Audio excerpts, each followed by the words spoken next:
अस्सलाम वालेकुम अज़ीज़ तलबा। आज क्लास अहम के लिए हमारे पास दरख्वास्त नवीसी का तरीक़ाकार है। हम आपको बताएंगे कि दरख्वास्त कितने नंबर की होती है और उसके बाद इसके नंबर किस तरह डिवाइड किए जाते हैं और उसके बाद हम आम तौर पे कौन सी गलतियां करते हैं उसका हम बहस करेंगे। तो आपके सामने यहाँ पे लिखा हुआ है बाखिदमत जनाब principal government high school Dipalpur.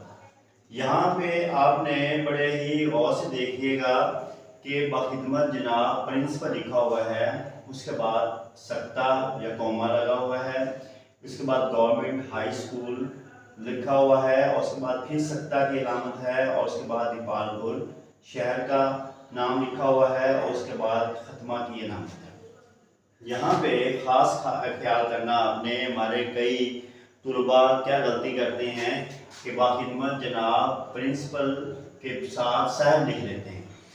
आपने ये ख़ास ख्याल करना है कि प्रिंसिपल के साथ या जनाब लग सकता है या साहब लग सकता है। प्रिंसिपल के साथ जनाब और साहब एक ही दफ़ा नहीं आ सकते, ये गलत हो जाए। यहाँ पे आपको अलग करके हम दिखा रहे हैं कि बाखिदमत जनाब प्रिंसिपल साहब, ये गलत हो जाएगा। यहाँ पे जनाब और साहब इकट्ठे नहीं आ सकते। अगर आप इस तरह लिख दें बाखिदमत जनाब प्रिंसिपल तो ये सही है, या आप लिख दें बाखिदमत प्रिंसिपल साहब तो ये भी सही है। लेकिन आप ये कहें कि बाखिदमत जनाब प्रिंसिपल साहब आए तो वो गलत हो जाएगा। इसके बाद यहाँ पे आपने कॉमा लगाया या इसको हम सत्ता कहेंगे, उसके बाद गवर्नमेंट हाई स्कूल लिखा हुआ है। ये खास ख्याल रखना है आपने कि यहाँ पे आप किसी भी प्राइवेट या निजी अदारे का नाम नहीं लिख सकते। आप यहाँ पे सिर्फ और सिर्फ गवर्नमेंट स्कूल लिख सकते हैं, चाहे वो गवर्नमेंट हाई स्कूल लिख लें, चाहे गवर्नमेंट एलिमेंट्री स्कूल लिख दें, आप कुछ भी लिख सकते हैं। गवर्नमेंट स्कूल के हवाले से आप किसी भी प्राइवेट या निजी अदारे का स्कूल का नाम नहीं लिख सकते। यहाँ पे आपने एक सत्ता या कॉमा लगाया और यहाँ पे आपने शहर का नाम लिखा। शहर का नाम आप लिख सकते हैं, अपने शहर का नाम लिख सकते हैं, इसमें यहाँ पे कोई हर्ज नहीं है।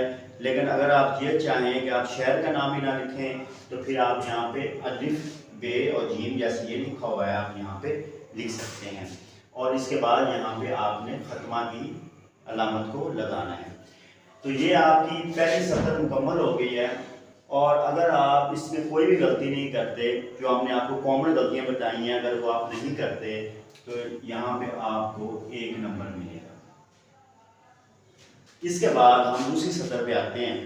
दूसरी सतर में लिखा हुआ है उन्वान के बाद यहाँ पे वक्फे लाज़िम है या यहाँ पे आप तफसीलिया की अलामत भी लिख सकते हैं।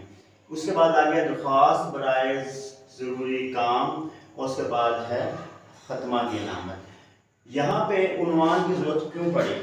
उन्वान की ज़रूरत इसलिए पड़ी कि जो मुमतहिन होता है या जो चेकर होता है उसको पता हो कि जब वो पेपर को देखे तो उसको पता चल जाए कि ये दरख्वास्त किस टॉपिक पे लिखी गई है।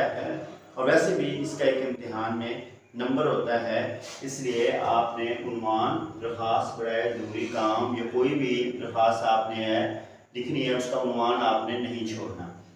इसलिए ज़रूरी है कि आपने उन्वान लिखना है और उन्वान में आप यहाँ पे एक तब्दीली और भी कर सकते हैं। यहाँ लिखा हुआ दरख्वास्त बराए ज़रूरी काम, अगर आप इसको थोड़ा सा चेंज कर दें तो आप लिख सकते हैं ज़रूरी काम के लिए दरख्वास्त। तो अगर आप इसमें कोई गलती नहीं करते तो इसका भी आपका 1 नंबर होगा। इसके बाद हमारा अगला जो मरला है वो है जनाबे आली। यहाँ पे देखें कि बे के नीचे ज़ेर लगा हुआ है और यहाँ पे आली लिखा हुआ है और हमारे कई तुलबा क्या गलती करते हैं कि इसके ऊपर एक खड़ी ज़बर लगा देते हैं, इसको जनाबे आला बना देते हैं, जबकि जनाबे आला बिल्कुल ही गलत है।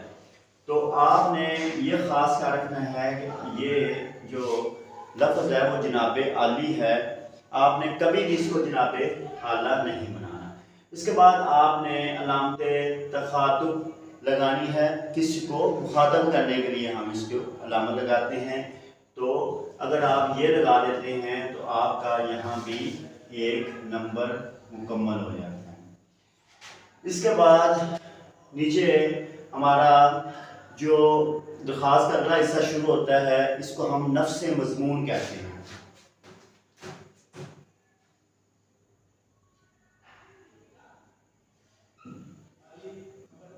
तो नफ्स मज़मून जो है वो आपने कम अज़ कम 10 से 12 सत्रों का लिखना है। उसकी वजह यह है कि इसके जो नंबर हैं वो 5 नंबर हैं। अगर आप किसी भी एप्लीकेशन को 1.5 या 2 सफ़र के अंदर मुकम्मल करते हैं तो आपकी क्लास नहम की 10 नंबर की दरख्वास्त पूरी होगी। तो आपने नफ्स मज़मून जो है वो 10 से 12 लाइंस का लिखना है ताकि आपके जो 5 नंबर हैं वो आपको सही मिलें। इसके बाद जब हमारा नफ्स मज़मून मुकम्मल होता है तो आम रूटीन में यहाँ लिखा जाता है अल-आरज़ या अर्ज़े। और एक यहाँ पे एक और बात है कि यहाँ लिखा हुआ है आपका ताबे फरमा शागिर्द या आपका फरमा बरदार शागिर्द। तो अगर देखा जाएगा अल-आरज़ अर्ज़े और आपका ताबे फरमा शागिर्द और आपका फरमा बरदार शागिर्द एक ही चीज़ है। तो लिहाजा आजकल की जो जदीद हम दरख्वास्तें लिख रहे हैं वहाँ पे अल-आरज़ और अर्ज़े को नहीं लिखा जाता है, क्योंकि उसकी जगह पे यहाँ पे आपका ताबे फरमा शागिर्द या आपका फरमा बरदार शागिर्द ही लिखना काफ़ी है। तो यहाँ पे आप इसको बिल्कुल साफ कर दें, यहाँ पे आपको लिखने की ज़रूरत नहीं है। यहाँ पे आप यहाँ लिखा हुआ है आपका ताबेदार शागिर्द। ये आप अच्छे तरीके से ज़हन में रख लें कि कभी भी ये बात आप अच्छे तरीके से ज़हन में रख लें कि अगर आप स्कूल को दरख्वास्त लिख रहे हैं तो आप कभी भी आपका ताबेदार शागिर्द नहीं लिख सकते। आप क्या लिखेंगे, आपका ताबे फरमा शागिर्द, ये भी सही है, और या आप लिखेंगे आपका फरमा बरदार शागिर्द। दोनों में से आप कोई एक लगा सकते हैं। आप कभी भी ये लगा सकते कि आपका ताबेदार शागिर्द, यहाँ से आपने गलती नहीं करनी। तो इसका भी एक नंबर बनता है। अगर आप ये दोनों में से कोई एक लगा देते हैं तो आपका एक नंबर बनता है। तो यहाँ पे टोटल जो नंबर हैं वो 3 और 5 8 और 1 9 हो गए। हमारे पास अब आखिरी नंबर रहता है, वो क्या होगा कि आपने यहाँ पे आपने आपका ताबे फरमा शागिर्द लिखा, जहाँ पे आपने आपका फरमा बरदार शागिर्द लिखा उसी सतर पे उसके दूसरी साइड पे आपने लिखना है बा तारीख। उसके बाद आपने यहाँ पे फिर वक्फ़े लाज़म या राब्ता का निशान लगाना है।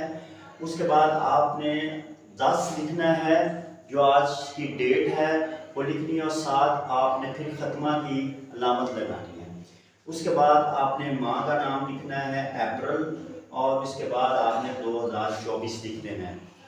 यहाँ पे ख़ास बात यह है कि यहाँ पे सख्ता क्यों लगा रहे हैं। सख्ता इसलिए लगा रहे हैं कि अगर हम यहाँ पे इसको 10 अप्रैल ऐसे लिख दें तो यहाँ पे पढ़ने वाला यहाँ ये समझेगा कि ये 11 लिखा हुआ है। तो इसकी वजह से यहाँ पे सख्ता लगाने से क्या होगा कि तारीख और माह के दरमियान एक गैप आ जाएगा और हमें वाज़ेह तौर पे समझ आ जाएगी कि 10 और अप्रैल जो है वो अलग-अलग चीज़ें हैं। उसके बाद 2024 आप ऐसे भी लिख सकते हैं, या आप इस तारीख को आप इस तरीके से भी लिख सकते हैं, जैसे 10 इसकी बजाय ऐसे लिखा हुआ है अप्रैल के बाद 2024 जो है आप इस तरह भी लिख सकते हैं। उसके बाद आपने ईस्वी के जो है वो आप भी लिखना है, और यहाँ पे आपने ईस्वी के मुताबिक भी लिखना है, और इस तरह आपका यहाँ पे एक नंबर मुकम्मल हो जाता है। अजीज़ तलबा, हमने आपको बताया कि हमारा क्लास नहम के जो दरख्वास्त नवीसी है उसके कुल नंबर कितने होते हैं, और उस नंबर्स को हमने आपको बड़े डिटेल के साथ बताया कि हर सतर के कितने नंबर्स हैं और हम किस तरह नंबर्स ले सकते हैं, कहाँ कहाँ हम कॉमन गलतियाँ करते हैं, कहाँ कहाँ हमने कौमे लगाने हैं, कहाँ पे हमने सत्ता लगाना है, कहाँ पे हमने ख़त्मा लगाना है, कहाँ पे हमने लामते तखातुब लगानी है, कहाँ पे आपने अल अर्ज़ नहीं लिखना, कहाँ पे आपने ताबेदार शगीर नहीं लिखना। ये सारी डिटेल हमने आपको बताई है। तारीख कैसे लिखनी है। उम्मीद करते हैं कि ये वीडियो यकीनी तौर पे आपके लिए बड़ी कारगर साबित होगी। अगली वीडियो तक हम आपसे इजाज़त चाहते हैं। अल्लाह हाफ़िज़।